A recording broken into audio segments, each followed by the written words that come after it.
Hello my dear student. तो मैं आपका डियर सर सूरज जंगेल। तो आज मैं आप सभी को बीएड फर्स्ट सेमेस्टर के फिलोसॉफी जो पेपर फर्स्ट होता है फिलोसॉफिकल पर्सपेक्टिव ऑफ एजुकेशन, उसके 10 मोस्ट इंपॉर्टेंट क्वेश्चन के नोट्स से सहित व्याख्या करके बताऊंगा। तो चलिए बनी रहिए दोस्तों वीडियो के अंत तक।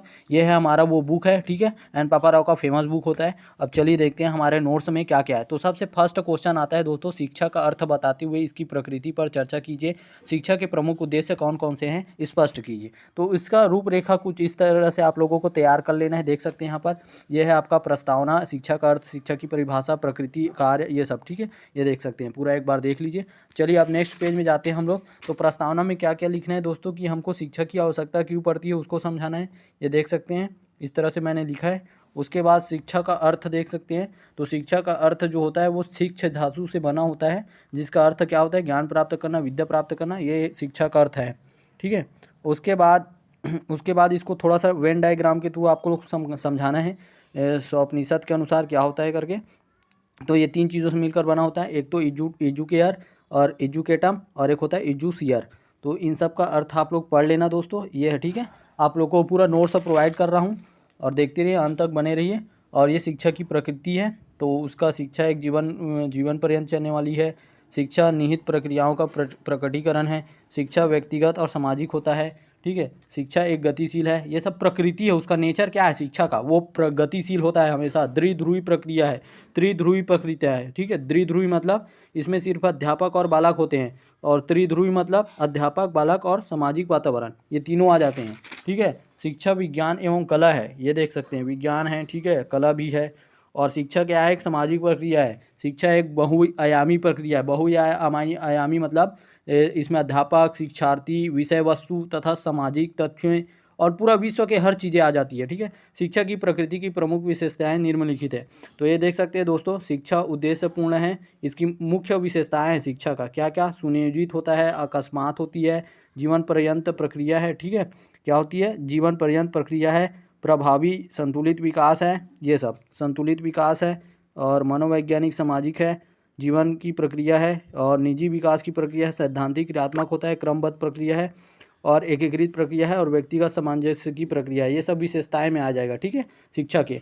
अब चलिए और देखते हैं नेक्स्ट हमारी शिक्षा की परिभाषा। तो आप लोग को एग्जाम में क्या करना है, शिक्षा की परिभाषा लिखना है, कम से कम 2 राइटर के द्वारा। तो सबसे पहले हम लोग देखते हैं दोस्तों, विष्णु पुराण के अनुसार शिक्षा वहाँ है जो मुक्ति दिलाए, बस इसको याद रख लेना। और उसके बाद और देख सकते हैं हम लोग, फ्राबेल के अनुसार क्या है, शिक्षा वहाँ प्रक्रिया जिसमें द्वारा बालक की जन्मजात शक्तियों का बाहरी प्रकटीकरण होता है। जॉन डेवी के अनुसार शिक्षा व्यक्ति की उन समस्त क्षमताओं का विकास करता है और उसको वातावरण को नियंत्रित करने तथा अपनी भावी संभावनाओं को पूर्ण करने की योग्यता बनाती है। इस प्रकार से मैंने 3 से 4 राइटर के द्वारा या वैज्ञानिकों के द्वारा शिक्षा की परिभाषा दिया है। अरस्तु के अनुसार भी देख सकते हैं आप, स्वस्थ शरीर में स्वस्थ मस्तिष्क का वास ही क्या है, शिक्षा है। शिक्षा के कार्य देखते हैं, तो शिक्षा के अलग अलग कार्य होते हैं दोस्तों। एक होता है व्यक्तिक कार्य, जिसमें हमारी जन्मजात शक्तियों का क्रमिक विकास होता है। सामाजिक कार्य हो गया, ठीक है। इस प्रकार से देख सकते हैं आप लोग, इसको आराम से पढ़ना और एग्जाम में अच्छे से टॉप करना और इन्हीं सबको लिखना है, ठीक है। आर्थिक कार्य हो गया, नैतिक कार्य हो गया, आप इसको शॉर्ट भी बना सकते हो, ठीक है। अब शिक्षा के सांस्कृतिक कार्य हो गए, ठीक है। अब शिक्षा के प्रकार देख सकते हैं, तो शिक्षा 3 प्रकार की होती है मेनली, औपचारिक, गैर औपचारिक और अनौपचारिक। औपचारिक मतलब इसके अंतर्गत डायरेक्ट एजुकेशन होता है और इनडायरेक्ट एजुकेशन होता है, और सामूहिक शिक्षा भी होती है। जबकि गैर औपचारिक में टीवी, न्यूज़ पेपर वगैरह से, मोबाइल वगैरह, इंटरनेट से जो भी हमको ज्ञान मिलता है वो गैर औपचारिक। अनौपचारिक शिक्षा मतलब माता पिता से, सामाजिक वातावरण से मिलने वाली शिक्षा। जबकि औपचारिक जो होती है हमारे विद्यालय, सामूहिक शिक्षा, ये सब आ जाते हैं, ठीक है। चलिए अब शिक्षा के उद्देश्य देख लेते हैं स्थान एवं कला के अनुसार। प्राचीन भारत में शिक्षा के उद्देश्य अलग अलग थे।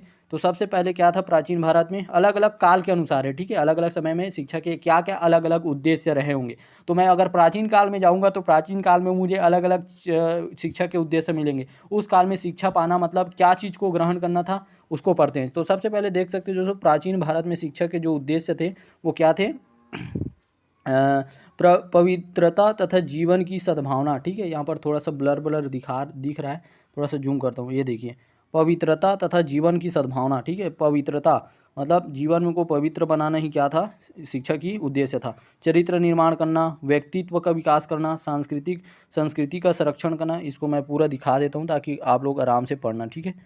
ये देखिए, ठीक है, संस्कृति का संरक्षण करना, सामाजिक कुशलता एवं सुख की प्राप्ति, ये उस टाइम उद्देश्य थे। और मध्य युग में, अब मध्य युग प्राचीन काल के बाद हमारा जो मध्य काल था उसमें शिक्षा के क्या क्या उद्देश्य थे। इस्लाम धर्म का प्रसार करना था, शिक्षा में इस्लाम धर्म को प्रसार किया जाता था। मुसलमानों में शिक्षा का प्रसार करना था, इस्लामी राज्यों में वृद्धि करना था, ठीक है, और नैतिकता का विकास करना था, ठीक है, भौतिक सुखों को प्राप्त करना था, ठीक है। शरीयत का प्रसार, शरीयत एक प्रकार का इस्लामी कानून व्यवस्था थी और उसी कानून व्यवस्था का क्या करना था, प्रसार करना था। कब? मध्य युग में। शिक्षा का उद्देश्य चरित्र निर्माण था। अब अंग्रेजी शासन काल में भारतीय शिक्षा के उद्देश्य क्या क्या थे? भौतिक संपन्नता की प्राप्ति, ठीक है, और बाबुओं का निर्माण करना था, ठीक है, पश्चिमी संस्कृति का प्रसार करना था, ठीक है, अंग्रेजी को महत्व दिया गया था उस टाइम। अंग्रेजी शासन काल था भाई, तो अंग्रेजी को महत्व देगा ही। उसके बाद रोजगार मूलक शिक्षा, इसमें रोजगार देने के लिए शिक्षा दिया जाता था। अब स्वतंत्र भारत में जो शिक्षा के उद्देश्य हैं उनके क्या क्या उद्देश्य हैं, चलिए देखते हैं। ये देख सकते हैं प्राचीन काल में तो जो भी जैसा था, उसके बाद स्वतंत्र भारत में भारत सरकार द्वारा अनेक समय समय पर क्या योजना लागू किया गया, ठीक है, विश्वविद्यालय आयोग, माध्यमिक शिक्षा आयोग, कोठारी आयोग, NEP 1986, 1992, NCF 2005, NEP 2020, ये सब अभी आया हुआ है। इन सब का क्या क्या उद्देश्य है आप लोग तो जानते ही हो, क्या क्या? ज्ञान प्राप्त करना, बाल केंद्रित शिक्षा, मातृभाषा को महत्व, ठीक है, और रोजगार मूलक शिक्षा, और कला का विकास करना, भावी जीवन की तैयारी, सर्वगुण विकास, जीविकोपार्जन करना। शिक्षा की अब क्या क्या आवश्यकताएं हैं? कौशलता का विकास करना। क्या क्या आवश्यकताएं हैं? आवश्यकता क्यों है हमको शिक्षा की?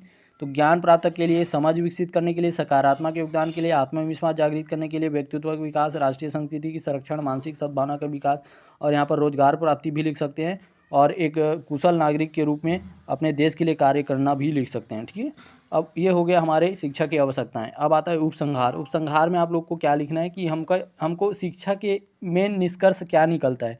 शिक्षा हम लोग कर रहे हैं तो उसका मेन निष्कर्ष क्या है, उसको वो करना है, ठीक है, उपसंहार में। तो चलिए देखते हैं दोस्तों। शिक्षा का उद्देश्य केवल ज्ञान अर्जन नहीं होता, बल्कि एक सर्वगुण नागरिक का विकास करना होता है, या मानव का सर्वगुण विकास होता है, जो कि बहुआयामी प्रकृति के रूप में होता है, ठीक है। उनका सामाजिक विकास होता है, आर्थिक, बौद्धिक, नैतिक, मानसिक, इन सभी प्रकार के विकास करना ही शिक्षा है भाई। और शिक्षा है वहाँ जो मुक्ति दिलाए, किसके अनुसार? विष्णु पुराण के अनुसार। संदर्भिक ग्रंथ में अगर मैं बात करता हूँ, आप लोग रेफरेंस लिख सकते हो, डॉक्टर एन पापा राव करके, ग्रंथ का नाम शिक्षा के दार्शनिक परिचय, इस प्रकार से। तो ये हमारे छत्तीसगढ़ बीएड के लिए, ठीक है। और अभी तो एक ही क्वेश्चन को अभी किया हूँ दोस्तों, नेक्स्ट क्वेश्चन में हम लोग अलग क्वेश्चन को वो करेंगे, और उस क्वेश्चन का ये है, देख सकते हैं सेकंड क्वेश्चन, शिक्षा और दर्शन में क्या संबंध है? शिक्षा और दर्शन एक दूसरे के, एक सिक्के के दो पहलू होते हैं, तो उनकी स्पष्टता को स्पष्ट कीजिए या उनकी विवेचना कीजिए। तो इसका रूपरेखा इस प्रकार से रहेगा। इसको नेक्स्ट वीडियो में अपलोड करूँगा। वीडियो को अभी बने रहिए, और पूरा 10 क्वेश्चन इंपॉर्टेंट बताऊंगा जो बीएड फर्स्ट सेमेस्टर की एग्जाम में, छत्तीसगढ़ बीएड के फर्स्ट सेमेस्टर की एग्जाम में आने की पूर्णतः चांसेस है दोस्तों, ठीक है। उतना पढ़ लेंगे तो आप लोग टॉप भी कर सकते हैं। तो आज का वीडियो यही समाप्त करते हैं। नेक्स्ट वीडियो में आप लोगों को एक बड़ा सा क्वेश्चन, नेक्स्ट क्वेश्चन का पूरा बताऊँगा नोट्स सहित, ये देख सकते हैं, ठीक है। चलिए मिलते हैं नेक्स्ट वीडियो में। Bye bye. वीडियो अच्छा लगा तो लाइक, सब्सक्राइब, शेयर करें। Bye bye.